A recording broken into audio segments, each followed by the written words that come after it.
මේ ධර්මයේ ශ්‍රවණය කරලා ලබන සතුට තමයි දේශනාව අවසානයේ පරිලෝකීය ඥාතීන් උදෙසා අනුමෝදන් කරන්නේ.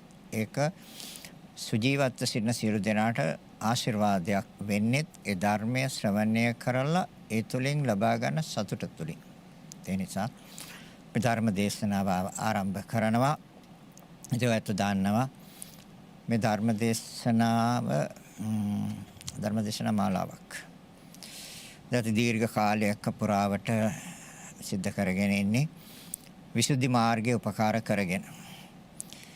ඒකෙන් මේ වෙනකොට දේශනා කරන්නේ මග්ගම් මග්ග ඥාන දර්ශන විසුද්ධිය. මග නොමග. අපි මෙච්චර කාලයක් නොමග ගිය නිසා තමයි අපි නැවත නැවත මේ දුක් වලට භාජනය වෙන්නේ. නොමග ගියේ මෙච්චර කාල. ඒ නොමග ගියේ බුදුවරු අපට මුණ නොගැහුණු නිසා නෙමෙයි. බුදුවරු මුණ ගැහුණා. ධර්මයත් ඇහුවා. හැබැයි අහපු ධර්මය අපි නිවැරදිව ධර්මය අපේ ජීවිතත් එක්ක ගලපගත්තද? ජීවිතවලට සම්බන්ධ කරගත්තද? එහෙම වුණා නම් අපි ධර්මය අවබෝධ කරපු අය. චතුස්සත්‍ය අවබෝධ කරපු අය. සෝවාන් මාර්ගයේ සෝවාන් ඵලය ලැබපු අය. සකෘදාගාමි ඵලය ලැබපු අය. අනාගාමි ඵලයන් ලැබපු අය. අපිට එහෙම උනේ නැහැ. ඇයි එහෙම උනේ නැත්තේ? ඒක ධර්මයේ වරද නෙමෙයි. තථාගතයන් වහන්සේගේ වරදක් නෙමෙයි. දේශනා කරන ස්වාමින් වහන්සේලාගේ වරදක් නෙමෙයි. ධර්මයේ ශ්‍රවණය කරලා ඒ අහන ධර්මය හොඳට ධාරණය කරගෙන ඒ ධාරණය කරගත්ත ධර්මයක් එක්ක තමන්ගේ ජීවිතය සම්බන්ධ කරගත්තා නම් අපි වෙලහට නිවන් දැකලා. නිවන කියන්නේ නිවීම. හටගැන්ම හෙවත් පැවැත්ම හෙවත් ප්‍රවෘත්තියට ඕනතරම් දේශනා තියෙනවා.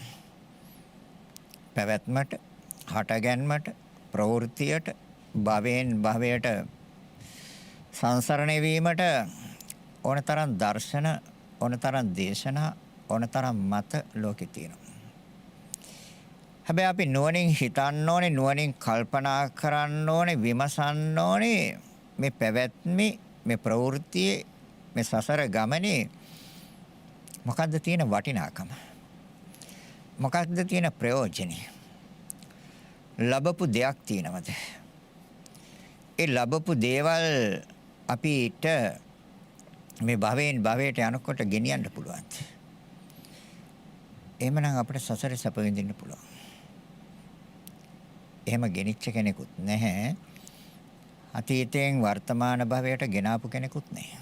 මෙතනින් ගෙනියන කෙනෙකුත් නැහැ. හැබැයි අපේ මේ නාම රූප දෙක තවත් භවයකට සම්බන්ධ කරනවා. ඒ නාම රූප දෙකක් වශයෙන් හෝ එහෙම නැත්නම් සිතේ ප්‍රවෘත්තිය විතරක් පවතින රූපතල හතරේ හෝ කය විතරක් එහෙම නැත්නම් රූප ධර්මයක් විතරක් පවතින අසඤ්ඤතලය හෝ අනිකුත් සියලුම තැන රූප වේදනා සංඥා සංකාර විඥාන කියන පහම පවතින තැන්. නිරය, තිරිසන් ලෝකය, പ്രേත ලෝකය, මනුස්ස ලෝකය, දිව්‍ය ලෝක 6. දැන් අපි ඉන්නේ මනුස්ස ලෝකේ. වර්තමාන භවය. මනුස්සාත්ම භවය. දැන් මේ භවයේදී ඔයත්තන්ට තේරිලා තියෙනවානේ මේකේ අර්ථයක් නැහැ කියලා. මේකේ වටිනාකමක් නැහැ කියලා. මෙච්චර කාලයක් ගත කරපු ආයුෂයෙන් මොකද්ද වෙච්ච යහපත? නෑ. අපි යම් ධනයක් එකතු කළා, වස්තුවක් රැස් කළා, ඒ සම්පත් එකතු කරලා අපි යම් ආකාරයකට පරිහරණය කරලා තවත් කෙනෙකුගේ ප්‍රයෝජනය සඳහා තියලා අපි යනවා තවත් භවයකට. හැබැයි මේ භවයට යන්නේ ඒක තථාගතයන් වහන්සේ දේශනා කරන්නේ කම්ම නියාම, චිත්ත නියාම. මෙන්න මේ ධර්මතා දෙකෙන් තමයි යන්නේ. කම්ම නියාම, චිත්ත නියාම. අපි පසුගිය සතියේ නවත්තපු තැනින් අද දේශනාව පටන් ගන්නවා. පසුගිය සතියේ නැවැත්තුවා අපි ගාන සම්පස්සජා චේතනා කියන ධර්මයන් මූලික කරගෙන මේ කම්ම නියාම චිත්ත නියාම කියන ධර්මයන් එක්ක සම්බන්ධ කරලා මේ ප්‍රවෘත්ති සිද්ධ වෙන ආකාරය හා ඒ ප්‍රවෘත්ති නවත්තන්න යම් කිසි කෙනෙක් කැමති නම් නවත්තන ක්‍රමය. ඒක තමයි නිවන කියන්නේ. නවත්තන ක්‍රමය නිවන. පවත්තන ක්‍රමය නම් ඒකට දේශනා ලෝකේ ඕන තරම් තියෙනවා. ඒකට මේ බණ අහන්න ඕනේ. බණ කියන්නේ සසරෙන් නිවනට. මේක මාතෘකාවත් සසරෙන් නිවනට. එහෙනම් සසරේ ඇවිල්ලා හෙම්බත් වෙච්ච අය තමයි නිවන හොයන්නේ. තේරුණාද කියන එක. එහෙනම් අපි මේ මග නොමග කියන මේ ධර්මතාවයන්ගෙන් අපි නිවැරදි මග තෝරගන්න ඕනේ. නොමග ගිය නිසා තමයි තවත් භවයකට උරුමකම් කිව්වේ වර්තමාන භවයට. නොමග ගිය නිසා. හරි මගට පෙර භවයේ වැටුණා නම් මේ බණ අහන්න අද මෙතන නෑ. බවන කියන්නේ මමත් නෑ. මමත් නොමග ගිය නිසා තමයි මමත් වර්තමාන භවයට ආවේ පෙර භවයේ නොමග ගිය නිසා. එහෙනම් තථාගතයන් වහන්සේ මේ ධර්මය අවබෝධ කර ගැනීම සඳහා අපට කරුණු රාශියක් විභාග කිරීම සඳහා දේශනා කරා. විභාග කියන්නේ ඒ කියන්නේ පරීක්ෂා කරන්න, විමසන්න. කරුණු රාශියක් දේශනා කළා. අපි එක කරුණක් අරගෙන ඒක විභාග කරනවා, පරීක්ෂා කරනවා. බුදුරජාණන් වහන්සේ දේශනා කරලා තියෙන ආකාරය හරිද නැද්ද කියන එක. මොකද තම තමන්ගේ නුවණින් දැනගත යුතු දෙයක් තමයි තථාගත ධර්ම කියන්නේ. තම තමන්ගේ නුවණින්. තම තමන්ගේ නුවණට වැටහෙන ආකාරයට. දැන් අපි ගන්නවාද දේශනාව සඳහා දිව. ඒ කියන්නේ මේ ධර්මයේ කියන්නේ මේ තියෙන දේ පිළිබඳව තමයි දේශනා කරන්නේ. දැන් දිවක් තියෙනවනේ. ඔව්. ඒකෙන් විඳින්නේ රසය. ඒක පැහැදිලි. වෙන මොකුත් ඒකෙන් විඳින්න බෑ. ඒකේ රූප බලන්න බෑ. ශබ්ද අහන්නත් බෑ. ගන්ධ සුවඳ දැනගන්නත් බෑ. ඒකෙන් විඳින්නේ රසය. ඒ ධර්මතා දෙක නිසා ඒකට අදාළ සිතක් හැදෙනවා කියන එකත් තේරුම් ගන්න ඕනේ. ඒ කියන්නේ රස දැන ගැනීමේ සිතක්. දැන් ඒ කියන්නේ මේ පවතින අද දැන් උදේ ආහාරයක් ගත්තා නම් ඒ ආහාර ගන්න වෙලාවේ මේ කරුණ සිද්ධ වුණා. ඒ කියන්නේ දිව ඒකට ඕනි. ඒතර බාහිර රසයක ගැටුණා. ඒ අනුව සිතක් හැදුවා. ඒ කරුණ තුන එකතු වුණේ ස්පර්ශයයි. දැන් ඒ රසය දිවට ස්පර්ශ වුනේ නැත්නම් ඒ රසය විඳින්න බැහැනේ. ඒතකොට ස්පර්ශයෙන් නිසා විඳීමේ සිතක් හැදුවා. දැන් බුදුරජාණන් වහන්සේ අපට දේශනා කරනවා දැන් මේ විඳීම නිසා හඳුනා ගැනීමේ සිතකුත් හැදුවා. ඒ රසය හඳුනාගත්තනේ. මොන ආකාරයේ රසයක්ද කියලා. දැන් උදේ ගත්ත ආහාරයේ පිළිබඳව ඒක ඔන්න තාම සිතේ තියෙනවා. ඒ රසය පිළිබඳව. ඒක ලුණු වැඩි තිබ්බද, ලුණු අඩුව තිබ්බද, මිරිස් වැඩි තිබ්බද, අඩුව තිබ්බද, කිරි වැඩි තිබ්බද, අඩුව තිබ්බද කියන එක ඔන්න දැන් හිතලා ඒ සිත ආයිනවත හදා ගන්න පුළුවන්. හැබැයි ඒ සිත එතන නැති වෙලා ඉවරයි. දැන් හදනවනම් ඒ අතීතයේ ඇතිවෙච්ච සිත ඒකට සමාන සිතක් තමයි දැන් හැදින්නේ. ඒක අරමුණු කරලා. ඒ තමයි සංඥාව. ඒ අනුව ඒ ආහාරයේ කෙලේ අපේ සිතේ යම් ආකාරයක බලවත් වීමක් සිද්ධ වුණා නම් ඒකට කිව්ව චේතනා කියලා.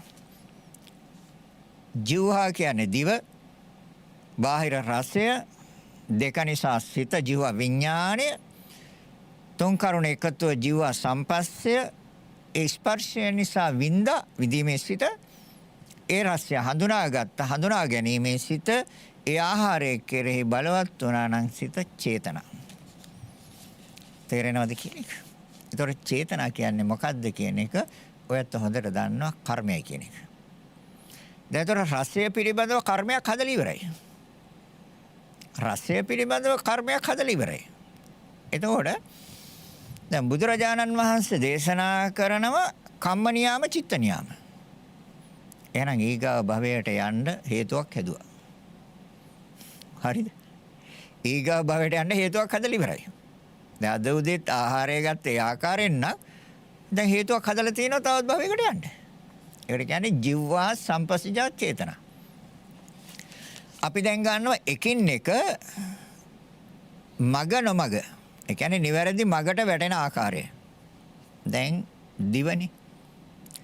දිව කියලා කතා කරාට දිවක් නැහැ. දිවක් නැහැ කියන්නේ සතර මහා ධාතුන්ගේ ක්‍රියාවක් හඳුනා ගන්න දීපු නමක් තමයි දිව කියන්නේ.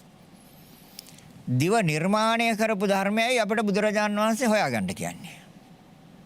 දිව කියන එක සකස් කරපු යම් දෙයක් තියෙනවනේ ඒ දේ ඉස්සෙල්ලා හොයාගන්න. එතකොට දිව කියන එක සම්මුතියෙන් අයින් වෙනවා. දිව සකස් කරලා තියෙන්නේ සතර මහා ධාතුන්ගේ. පඨවි, ආපෝ, තේජෝ, වායෝ. පරිවාර හතරක් තියෙනවා. වර්ණ, ගන්ධ, රස, ඕජා. දැන් මේ මේ දිව කියන ධර්මතාවයේ තියෙනවද නැද්ද? එහෙනම් දිවක් නෙමෙයි තියෙන්නේ ඒ ධර්මතා 8යි. පැහැදිලිද? හොඳට අහන්න. නැත්තම් තේරෙන්නේ නැහැ මේක. ඒතකොට දිව කියන්නේ එක අපිට සිතින් අයින් කරන්න වෙනවා. අපිට යන්න වෙනවා දිව හදපු ධර්මතාවයන්ට. ඒතර බුදුරජාණන් වහන්සේ දේශනා කරන්නේ නිවන් දකින්න ඕන නම් යමෙක් නිවැරදිව දැනගන්න ඕනේ, නිවැරදිව දැක ගන්න ඕනේ. නිවැරදිව නොදැන, නිවැරදිව නොදකපු නිසා තමයි ඒට ඇලෙන්නේ. නිවැරදිව දැනගත්තා නම්, නිවැරදිව දැකගත්තා නම් තථාගතයන් වහන්සේ දේශනා කරනවා ඒකට තියෙන ඡන්දය අයින් වෙනවා. කැමැත්ත අයින් වෙනවා. තෘෂ්ණාව අයින් වෙනවා. ආසාව අයින් වෙනවා. දැන් මෙච්චර කාලයක් අයින් වුණේ අදටත් දිවට කැමති. ඇයි කැමති? අර සම්මුතිය තුල සිත තිබ්බේ මෙච්චර කල්. එහෙනම් යථාර්ථය හෙවත් පරම සත්‍යයට සිත ගත්තේ නැහැ. ඒ කියන්නේ යථාභූත ඥාන දර්ශනය තාම හටගත්තේ නැහැ. යථාභූත භූතයන්ගේ ඇතිසැටිය. ඒතර භූතයනේ දැන් සතර මහා ධාතු. භූතයන්ගේ ඇතිසැටිය ඥාන කියන්නේ නුවණ, දර්ශනය කියන්නේ දකින්නවා. එහෙනම් යථාභූත ඥාන දර්ශනය නැත්තම් භූතයන්ගේ හැටි තාම දැක්කේ නැහැ. දැක්කනම් යථාභූත ඥාන දර්ශනයයි. එහෙනම් භූතයන්ගේ හැටි දැක්කා. හරිද? ඒක තමයි යථාභූත ඥාන දර්ශනය කියන්නේ. තව පැත්තකින් ගත්තොත් අපිට දැනගත්ත සිත, දිව දැනගත්තේ සිතින්. සිත කියන්නේ නාම ධර්මයක්. දිව කියන්නේ රූප ධර්මයක්. හරිද? එතකොට එතන අපිට නාම රූප පිළිබඳව පිරිසිදු දැනීමක් ඕනේ. එතකොට දිවකුත් නැහැ, සිතකුත් නැහැ. තියෙන්නේ නාමංච. සිත කියන්නේ නාමයක්. දිව කියන්නේ රූපයක්. රූපටනේ සතර මහා ධාතු කියන්නේ. එතකොට එතන තියෙන්නේ නාම රූප දෙකක්. එතකොට එතනදී අපි පිරිසිදුව දැනගන්න ඕනේ. හැබැයි මේ තේරුම් ගන්න, මේ වටහා ගන්න ධර්මය සිතේ සටහන් කරගන්න. සිතේ ලියා ගන්න. මෙච්චර කල් ලියාගත්තේ නෑ මේක. සිතේ සටහන් කරගත්තේ නැති නිසා මේ කොච්චර බණ ඇහුවත් ඊට පස්සේ ඔක සිතෙන් මෙකිලා යනවා. දවසක් දෙකක් ඊට පස්සේ සිතෙන් මෙකිලා යනවා. ඊට පස්සේ ආයි බණ අහන්න ඕනේ. ඒ නිසා තමයි බුදුරජාණන් වහන්සේ එයා ප්‍රකාශ කරනවා තථාගතයන් වහන්සේ මං 512000ක් බුදවරු දැකලා කතා බහ කරලා තියෙනවා. කවුද? බුදුරජාණන් වහන්සේ. එහෙනම් අපි කොච්චර දැකලා කොච්චර කතා බහ කළා ඇද්ද? අපි එහෙනම් ඊටත් වැඩිය දැකලා කතා බහ කළා ඇති. එහෙනම් ඇයි අපි මේ ධර්මය අවබෝධ කරන්නේ නැත්තේ? සිතේ ලියාගත්තේ නැහැ. සිතේ සටහන් කරගත්තේ නැහැ. යමක් සටහන් කරගත්තා නම්, ලියාගත්තා නම් ඒක ඕන වෙලාවක බලන්න පුළුවන්. දැන් උදාහරණයක් ගත්තොත් දරුවා විභාගයට යවන්නේ විෂය පොත දීලා යවන්නේ නැහැනේ විභාගයට උත්තර ලියන්න. ඒ විෂය පොත දෙනවද? නැහැ. ඒතොර මේ විෂයන් ටික ගුරුවරයා දරුවාගේ මනසට අනුගත කරලා තියෙන්නේ. අතුල් කරලා තියෙන්නේ. ඒක අරන් නේද විභාගයට ලියන්නේ. ඉතින් අපි මේ විභාග කරන්න යන්නේ. එහෙනම් අපේ මනසේ අපි ලියාගෙන තියනවද? ලියාගෙන තියනවනම් ටක් ගාලා ගත්ත බැලුවා. හරිද? එතකොට දැකලා තමයි මේක තීරණය කරන්නේ. ඒ නිසා තමයි මේකට කියන්නේ බෞද්ධ දර්ශනය කියලා. බෞද්ධ කියන්නේ බුද්ධිය, දර්ශනය කියන්නේ දකිනවා. බුද්ධියෙන් දකිනවා. එහෙනම් එතකොට දැන් නාම රූප දෙකක්ද තියෙන්නේ? දැන් මේක ධර්මයක් කරන් මේ පෙන්නන්නේ. එතකොට දිව කියන්නේ රූප ධර්මයක්. ඒ දිව පිළිබඳව නිවැරදිව දැනගත්තේ සිතින්නේ. දිව කියන සංඥාව අයින් කරලා සතර මහා ධාතු කියන සංඥාව ගත්තේ සිතින්. දැන් සිත කියන්නේ නාම ධර්මය. එතකොට නාම ධර්මයන් පිරිසිඳ දැනගැනීමේ නුවණ ඕනේ. හරිද? දැන් මේ විභාග කිරීමේ ඒ ස්වභාවයට කියන්නේ සම්මර්ෂණ ඥානය. ඒ කියන්නේ බෙදා වෙන්කොට බැලීමේ හැකියාවට කියන්නේ සම්මර්ෂණ ඥානය. දැන් ඒතකොට ඒ ඥානයත් ඕනේ. නාම රූප පිරිසිඳව දැනගැනීමේ ඥානයත් ඕනේ. යථාභූත ඥාන දර්ශනයත් ඕනේ. ඒ කියන්නේ ඇත්ත ඇති සැටියෙන් දකින්න ඕනේ. ඒ කියන්නේ දිව කියන එක සම්මුතියක්. සම්මුතිය විද්‍යාමාන වෙලා තියෙන තාක්කල් පරමාර්ථය අවිද්‍යාමානයි. විද්‍යාමානයි කියන්නේ දකින්න තියෙනවා. ඒතර අපි දකින්නේ සම්මුතිය. ඒ දකින්නේ දිවක්. එතකොට පරමාර්ථය අවිද්‍යාමානයි. ධර්මයේ යට වෙලා තියෙන්නේ. පරමාර්ථ ධර්මය විද්‍යාමාන වුණොත් මනසට හැබැයි පරමාර්ථ ධර්මය විද්‍යාමාන වෙන්නේ. ඇහැට විද්‍යාමාන වෙන්නේ. ඇහැට විද්‍යාමාන වෙන්නේ දිව. එතකොට සම්මුතිය විද්‍යාමානයි. සම්මුතිය තුල සිත තියලා පරමාර්ථය අවබෝධ වෙන්නේ නැහැ. ඒ කියන්නේ යථාභූත ඥාන දර්ශනය එන්නේ නැහැ. ඇත්ත ඇති සැටියෙන් දකින්න බෑ. ඇත්ත ඇති සැටියෙන් දකින්න නම් පරමාර්ථ ධර්මය විද්‍යාමාන වෙන්න ඕනේ. ඒ කියන්නේ දකින්න ඕනේ. එතකොට දකින්නේ මනසින්. සතර මහා ධාතු ඇහැට පේන්නේ නැහනේ. එහෙනම් දිව කියන සංඥාව සිතින් මකණ්ඩ. ඒ වෙනුවට අර පරමාර්ථය විද්‍යාමානයි හැබැයි මනසට. හරිද? අන්න යථාභූත ඥාන දර්ශනය. හරිද? තේරෙනවද කියන්නේ? ඒතකොට දැන් සම්මර්ෂණ ඥානය අපි උපදවා ගත්තා. විභාග කරලා බෙදා වෙන්කොට බැලීමේ හැකියාව ඒ නුවණ ඇති කරගත්තා. වෙන් කරා දෙකට නාම රූප දෙකක් තියෙන්නේ. සිත කියන්නේ නාම ධර්මය, දිව කියන්නේ රූප ධර්මය. දැන් අර පරමාර්ථය විද්‍යාමාන කරගත්තා මනසින් දැක්කා මෙතන තියෙන සතර මහා ධාතුන්ගේ ක්‍රියාවක්.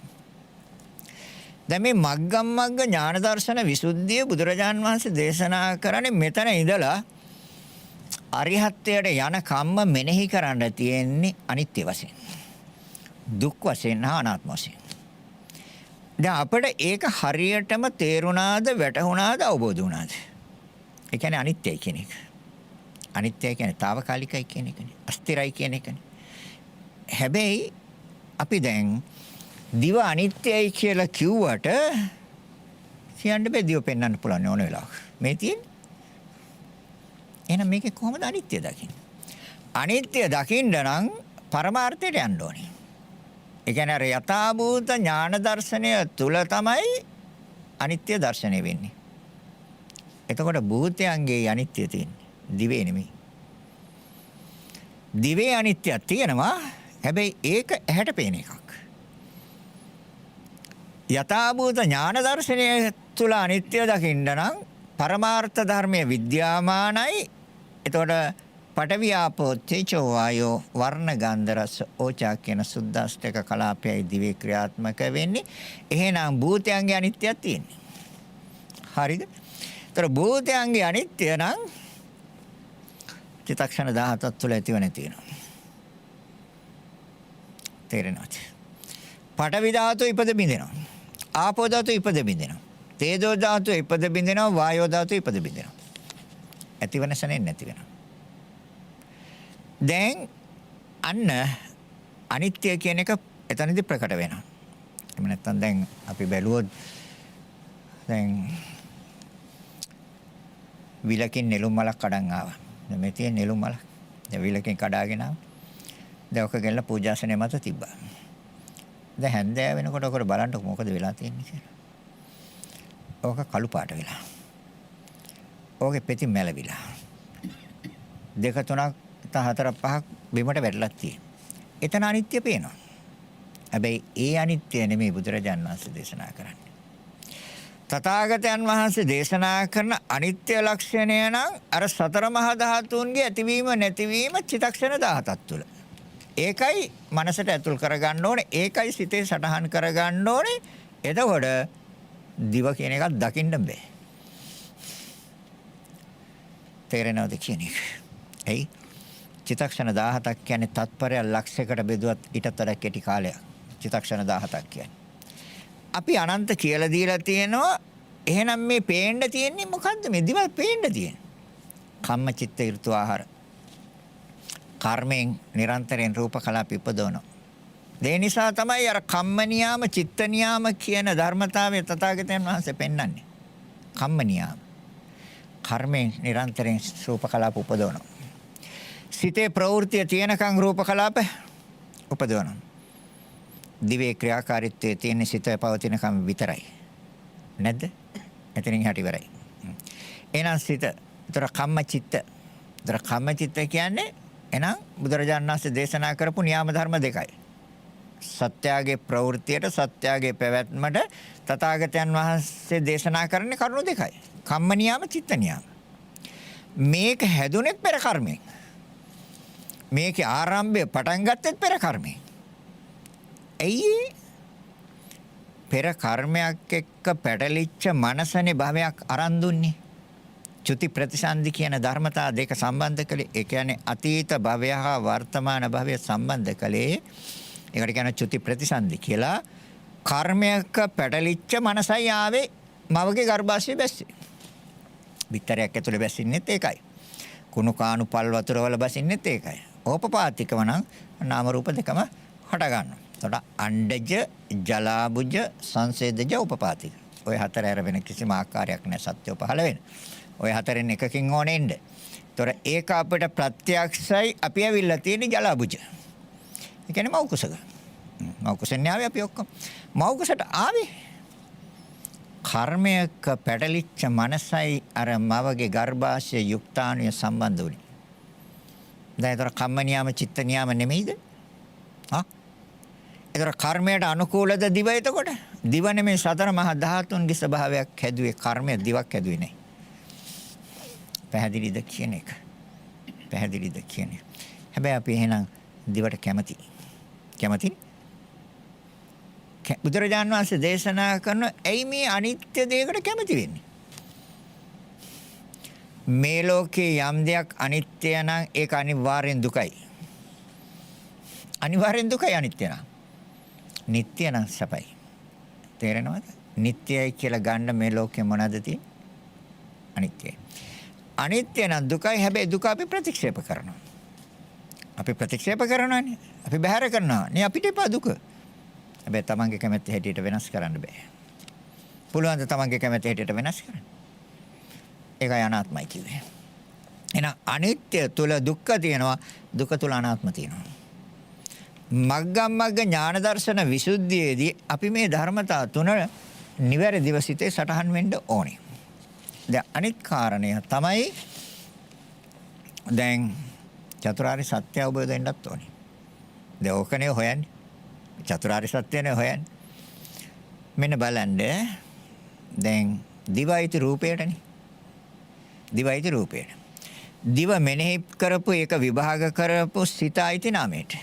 දැන් නාම රූප දෙකක්නේ ක්‍රියාත්මක වෙන්නේ. ඒතකොට නාම රූප දෙක ක්‍රියාත්මක වීම පටන් ගත්ත තැන අපි දන්නවනේ. කොහෙන්ද පටන් ගත්තේ කියලා. අර ප්‍රතිසන්දි විඥානයේ යුක්තාණුවේ බැස්ස තැන ඉඳලා පරිසම්පාදේ දන්නවා. පරිසම්පාදේ නැතු යන්න බෑ. මේ ධර්මයේ කවදාවත් අවබෝධ කරන්න බෑ පටිච්ච සමුප්පාදේ නැතුව. පටිච්ච මේ ඇති කල්ලි මේ ඇත. ඒක තමයි බුදුරජාන් වහන්සේ පෙන්වන්නේ. මේ ඇති කල්ලි මේ ඇත. මේ උපදීමෙන් මේ උපදී. මේ නැති කල්ලි මේ නැත. මේ නූපදීමෙන් මේ නූපදී. ඔච්චරයි තථාගතයන් වහන්සේ කියන්නේ. එහෙනම් ප්‍රතිසන්දි විඥාණය ඇති කල්ලි නාම රූප ඇත. කර්ම ඇති කල්ලි ප්‍රතිසන්දි විඥාණය ඇත. පැහැදිලිද කියන එක තේරෙනවද? තොර නාම රූප ඇති කල්ලි ආයතන ඇත. නාම රූපච්ච සලආයතන. පැහැදිලිද කියන්නේ? පරිසම්පාදේ දන්න. සලආයතන ඇති කල්ලි ස්පර්ශයක් ඇත. මේ ආයතන හයක් නැත්තම් කොහෙද ස්පර්ශයක් තියෙන්නේ? තියෙයිද? ඇහැට රූප ස්පර්ශ වේද හැක් නැත්තම්? කනට ශබ්ද ස්පර්ශ වේද කනක් නැත්තම්? එන ස්පර්ශයක් ආයතනයක් නැත්තම් ස්පර්ශ නැහැ. ඒක සනාතන ධර්මයක්. මේ ඇති කල්ලි මේ ඇත. දර ස්පර්ශය ඇති කල්ලි වේදනාව ඇත. විඳින්න නම් ස්පර්ශ වෙන්න ඕනේ. ඇහැට රූප ස්පර්ශ වෙන්න ඕනේ එහෙන් විඳින්න. එහෙනම් ස්පර්ශය ඇති කල්ලි වේදනාව ඇත. විඳීම ඇති කල්ලි ඇලීම ඇත. විඳින තැන නෙමෙයි දැලෙන්නේ. සිතින් ඇලෙන්නේ. නැවත නැවත ඕන කියලා කියන්නේ සිත විඳපු හින්දා නෙමෙයිද? විඳින තැන නේද සිතින් ඇලෙන්නේ. වේදනාපච්චය තණ්හා. මේ ඇති කල්ලි මේ ඇත. ඇලීම ඇති කල්ලි උපාදානය ඇත. ඇලුණු තැන තදින් ගන්නෙත්. ග්‍රහණය කරගන්නෙත්. තණ්හාපච්චය උපාදාන. උපාදානය ඇති කල්ලි කර්ම ඇත. තොර යම් කිසි කෙනෙක් යම් දෙයක් උපාදාන කරගත්තොත් ඒක ලබා ගන්න නියත වශයෙන්ම කර්ම කරනවා. යම් දෙයක් Taman තෝනේ ලොකු වස්තුවක්. කව හරි මරලා හරි ගන්න. හොරකම් කරලා ගන්න. නැද්ද? බොරු කියලා ගන්න. කේලම් කියලා ගන්න. එහෙනම් උපාදාන ඇති කල්ලි කර්ම ඇත. කර්ම ඇති කල්ලි භවයක් ඇත. කාම භව, රූප භව, අරූප භව. භවයක් ඇති කල්ලි පහළ වීමක් ඇත. භවයක් නැත්තම් පහළ කරන්න බෑ. කාම භවයක් නැත්තම්, රූප භවයක් නැත්තම්, අරූප භවයක් නැත්තම් කොහෙද පහළ වෙන්නේ? උපදින්න තැනක් නැහැ. භවයක් ඇති කල්ලි ජාතියක් ඇත. ජාතියක් ඇති කල්ලි ජරා මරණයක් ඇත. මේ ජරා මරණ ශෝක පරිදේව ජාතිය හින්දා නෙමෙයිද? ඒ කියන්නේ පහළ වීම, සකස් වීම, හටගැන්ම හින්දා නෙමෙයිද? පහළ වීම, හටගැන්ම, සකස් වීම නෝනනම් ජරා මරණයක් තියෙනවද? ශෝකයක් තියෙනවද? නැහැ. දැන් ඒ ජරා මරණ ශෝක පරිදේව දුක්ඛ දෝමනස් කායික දුක් මානසික දොම්නස් ප්‍රියයන්ගෙන් වෙන්වීම අප්‍රියයන් එක්වීම කැමැති දේ නොලැබීම අකමැති දේවල් ලැබීම දුකයි කියනද සැපයි කියනද? දුකයි. පැහැදිලිවම දුකයිනේ. අපි එකකටවත් කැමති නැහැ. දිරනවට පොඩ්ඩක්වත් කැමති නැහැ. කෙස් දෙනවට, රැවුල ඉදෙනවට, අමර රැලි වැටෙනවට, කන් ඇහිම අඩු වෙනවට කවුද කැමති? කිසි කෙනෙක් කැමති නැහැ. ඇයි කැමති නැත්තේ? දුක් නිසා. ආයෙනම් ඒක දුකයි කියලා පිළිගන්නවා. සත්‍යයක්ද අසත්‍යයක්ද? සත්‍යය. ඒක තමයි දුක්ඛාරය සත්‍යය. ඒක ආර්ය සත්‍යයක්. ඒක වෙනස් කරන්න බෑ. ඕන මොනතරම් සල්ලි, මොනතරම් ධනය, මොනතරම් වස්තු, මොනතරම් සම්පත් තිබ්බත් ඔය ජරා ව්‍යාධි මරණ කවුද ගැලුණේ? කාටද ගැලවෙන්න පුළුවන්? එයාලට ශෝක නැද්ද? කනගාටු වෙන්නේ නැද්ද? එහෙනම් ඒව දුක් නේද? එතකොට දුක් හටගත්තේ ඉපදීම නිසා නෙමෙයිද? එහෙනම් ඒ ඇති කල්ලි මේ ඇත කියන එක හරිද? හරිද? ඒතර බුදුරජාණන් වහන්සේ දේශනා කරන එක අපි නුවණින් විමසලා ඉගන්නේ. පරීක්ෂා කරලා ඉගන්නේ.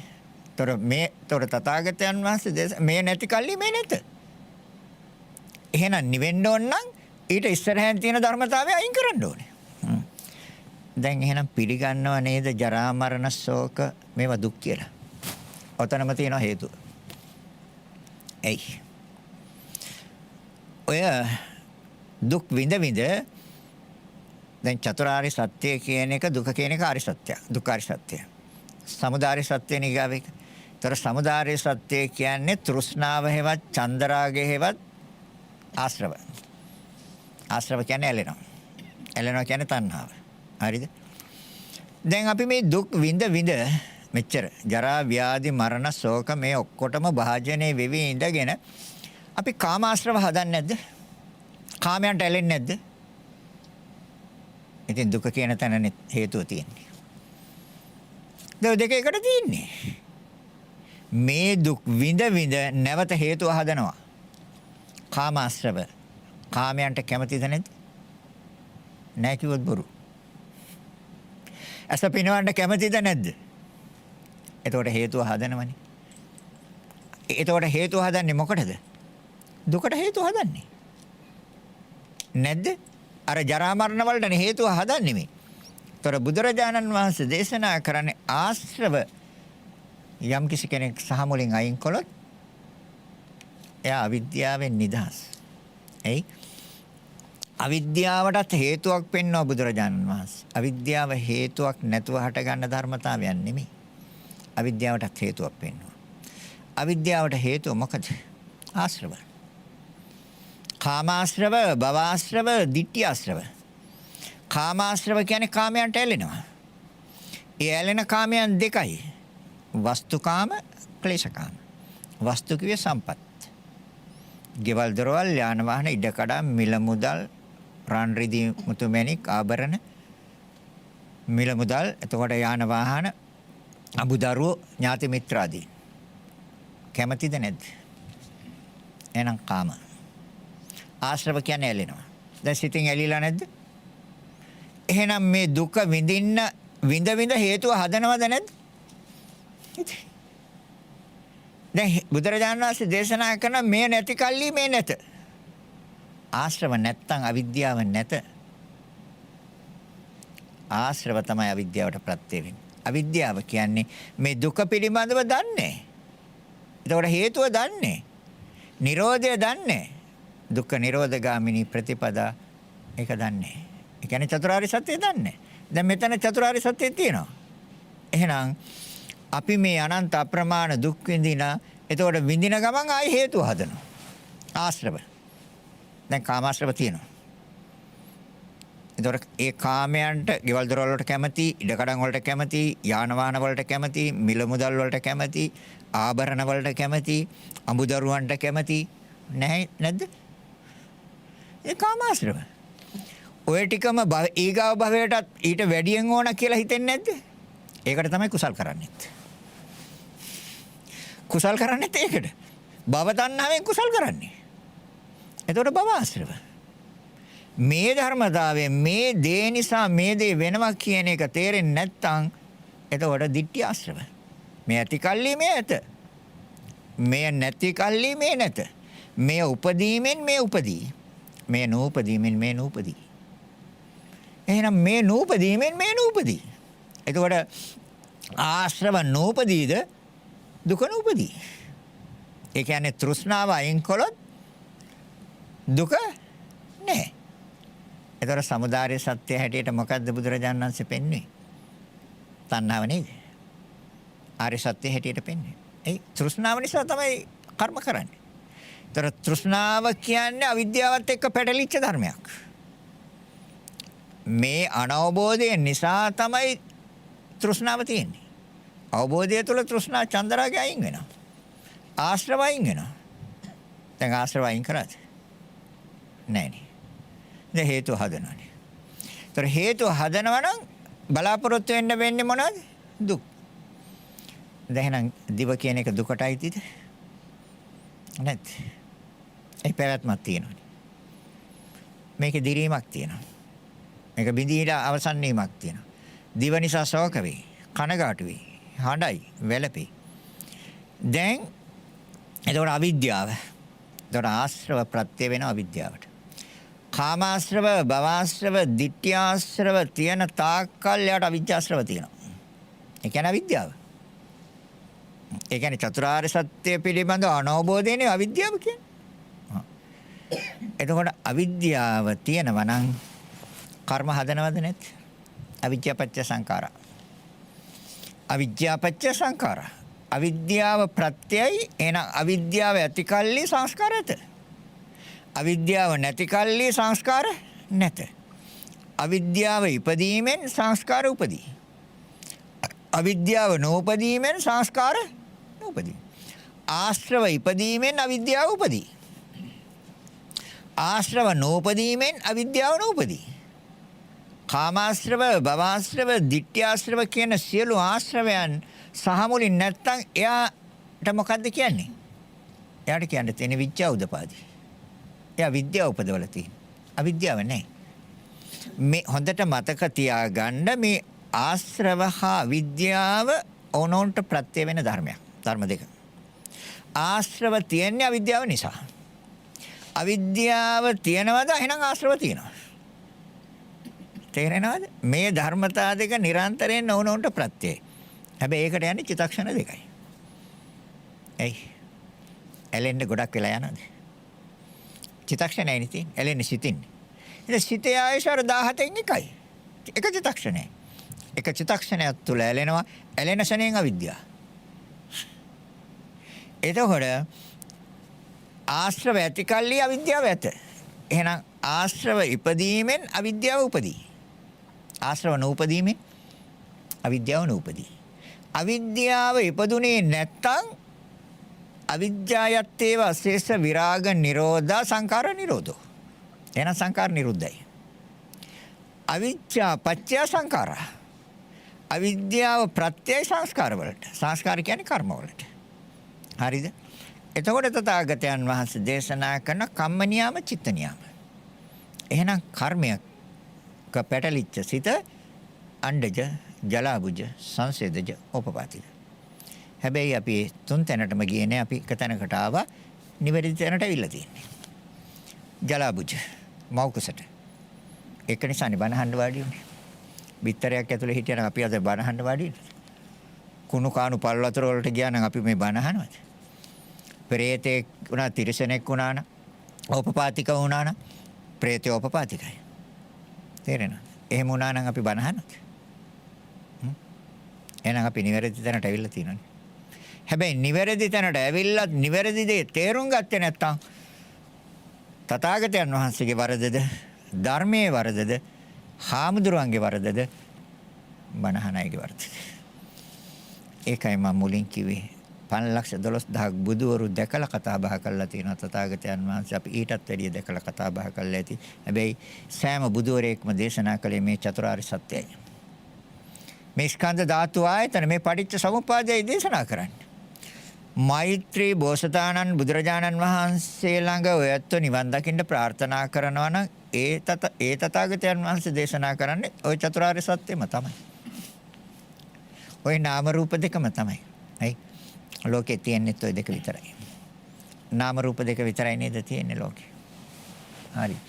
දැන් කර්ම සකස් වෙන ආකාරය කියනවා. දැන් කොහොමද මේ කර්ම සකස් වෙන්නේ? දැන් දිව හරිද? බාහිර රසය. දෙක නිසා සිතක්. හරිනේ එකක්. පැහැදිලිනේ අනිවාර්යෙන්. දර කර්ණ තුන එකතු කරන්නේ ස්පර්ශයයි. ස්පර්ශය නිසා විඳිනවා. විඳීමේ සිතක්.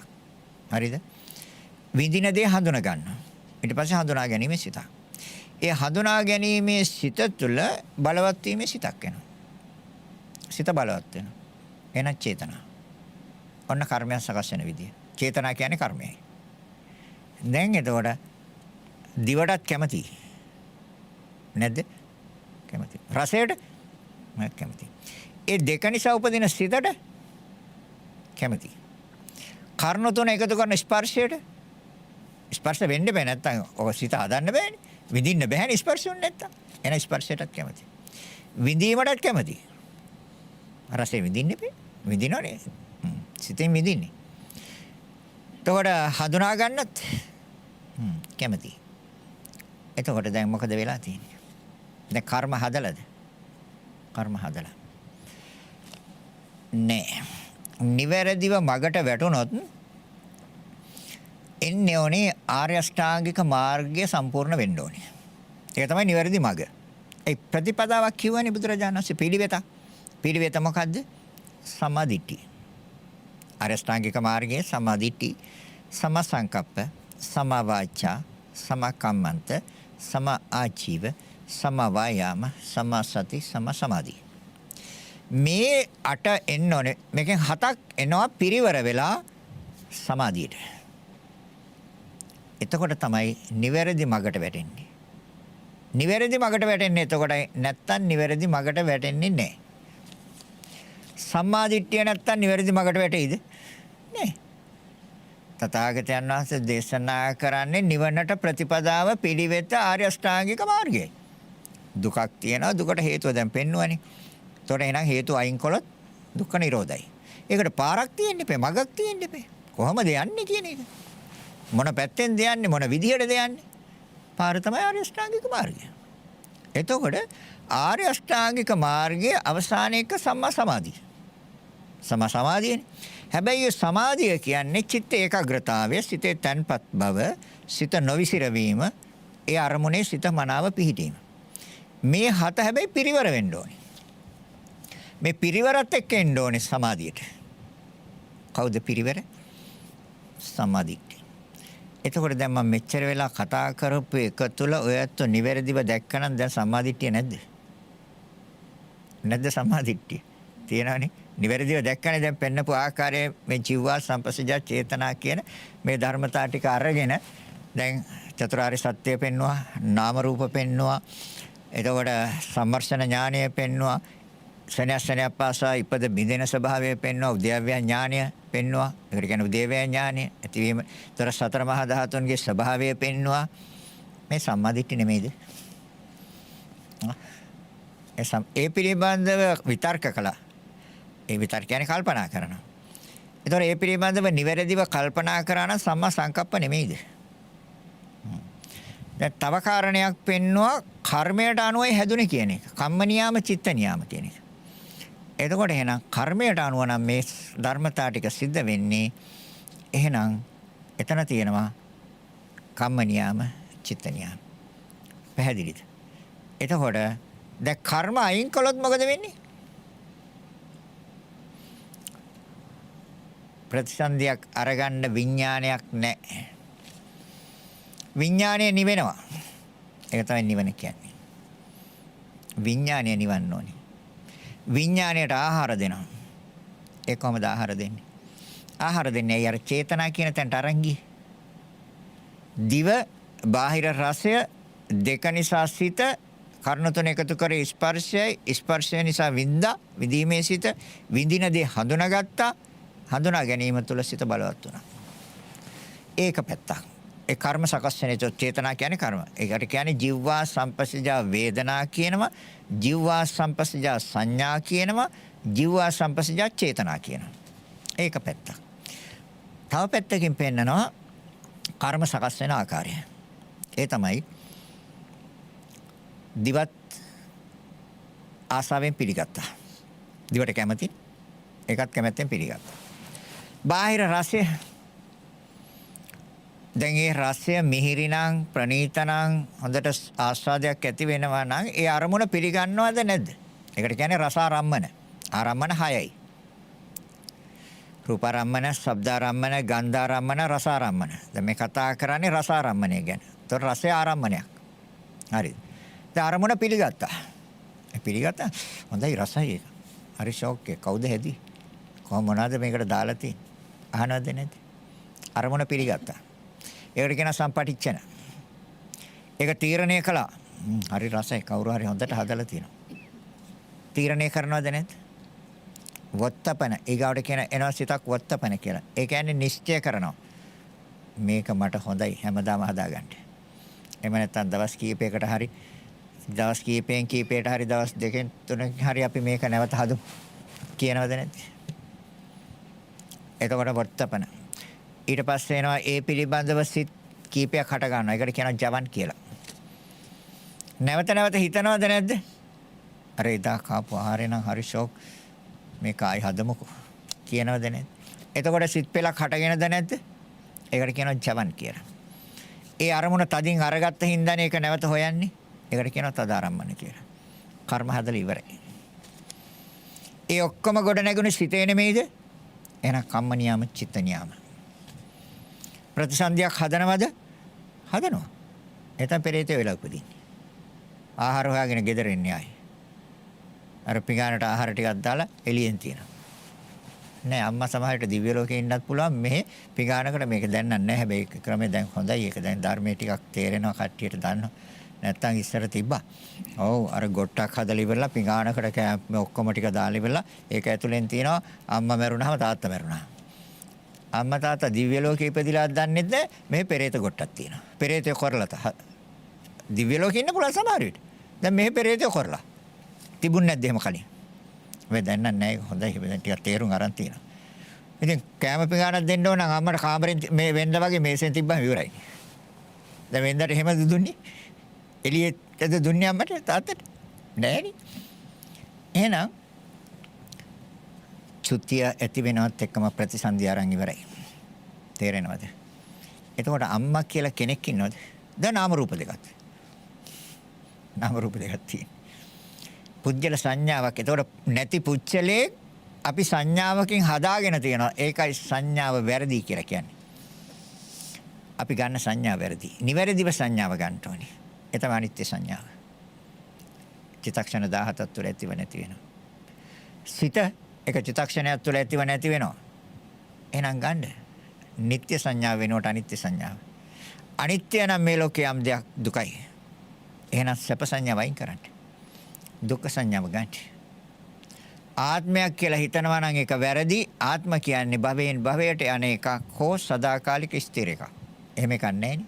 සෙනෙහසෙනයක් පාසා ඉපදී බිඳි බිඳි යන නාම රූප දෙකක්. එහෙනම් අනාත්මයි. පැහැදිලිද කියන එක? නිවැරදිව දැනගන්න, නිවැරදිව දැකගත්තොත් නිවන් දකින්න පුළුවන්. නැත්තම් මේ වර්තමාන භවයත් වෙන අතීත භවවල වගේ නිකම්ම අතහැරලා යයි. අපි ආයි සසරේ.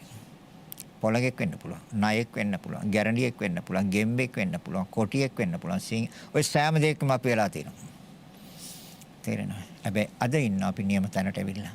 ධර්මය අවබෝධ කරගන්න පුළුවන් තැනට ඇවිල්ලා ඉන්නවා. යථාර්ථය තේරුම් ගන්න පුළුවන් තැනට ඇවිල්ලා තියෙනවා. හරි වාසනාවන්තයි අපි. තේරෙනවද? මදයි ධර්ම දේශනාව අවසන් කරන්න කියලා සංඥාවක් තියෙනවා. කාලය පැහැදිලිද කියපේක? තේරුම් ගන්න.